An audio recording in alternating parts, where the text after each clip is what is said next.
বন্ধু, খবর সবর কি বলতো? হাই রে বন্ধু, খবর এই তো ভালো নাই রে বন্ধু, খবর খারাপই। কেন, কি হয়েছে বলবি তো?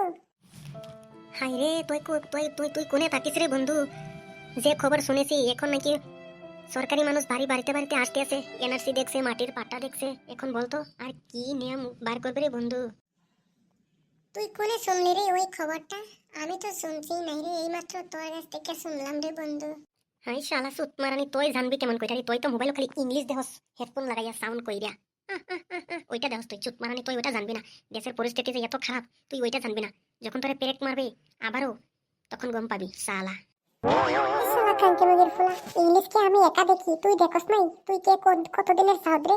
তুই তো দেখে দেখে একদম হাত মারি দেস, হ্যান্ডেল মারি দেস। আমি তো সেরকম করি না শালা। হ্যান্ডেল মেরে তো মাল বার করে দেস শালা খানকে মগের ফুলা। এই কথাটা কিন্তু ভালো হবে না বলছি। উচিত কথা বললেই শরীরে টুসকা পড়ে, তাই না? ইয়ে শালা কুতি মগের ফুলা, উচিত কথা পটকে মেরে তুলছি বুঝা? তো আমি বুঝি রে, তো আমি বুঝি। আচ্ছা, এগুলা কথা বাদ দে। এই খবরটা তুই শুনিস নাই?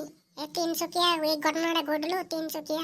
আমি দেখেছি সরকারি মানুষ বাড়িতে বাড়িতে আসতে আছে, এনআরসি খুঁজতে আছে, মাটির পাট্টা খুঁজতে আছে। এটা কিরকম ফান পাচ্ছে রে এই হিমন্ত সালা সুত মারানি খেলা? বলতো মানুষের আর কিরকম করে হ্যারাসমেন্ট দিবে রে? আইরে হিমন্ত হিমন্ত মামা তো ভালোই করেছে না, যখন উচ্ছেদ যখন করতে আছে, গেজিং রিজার্ভ উচ্ছেদ করতে আছে। উচ্ছেদ করতে আসলে ভালোই ছিল, কিন্তু দেখ যেখানে যেখানে গেজিং রিজার্ভ আছে ওইখানে যদি একটা একটা করে কোম্পানি খুলতো, আমাকে আসামের মানুষের কত সুবিধা হতো, তাই না? বলতো ঠান্ডা মেজাজে চিন্তা করে দেখতো। আমি কথাটা বললাম, সত্যি বললাম না, খারাপ বললাম না, ভালো বললাম, তুই চিন্তা করে দেখ নিজে। কথাটা তুই খারাপ বলিস না রে, আমার মনের কথাটা তুই বলছিস। আমাকে মানুষ দেখ, কত মানুষ বিদেশে গিয়ে কাজ করতে আছে, কত কষ্টের কাজ। কেরালা, তামিলনাড়ু, কানাডা, বেঙ্গলোর, এগুলা জায়গাতে আছে না এখন?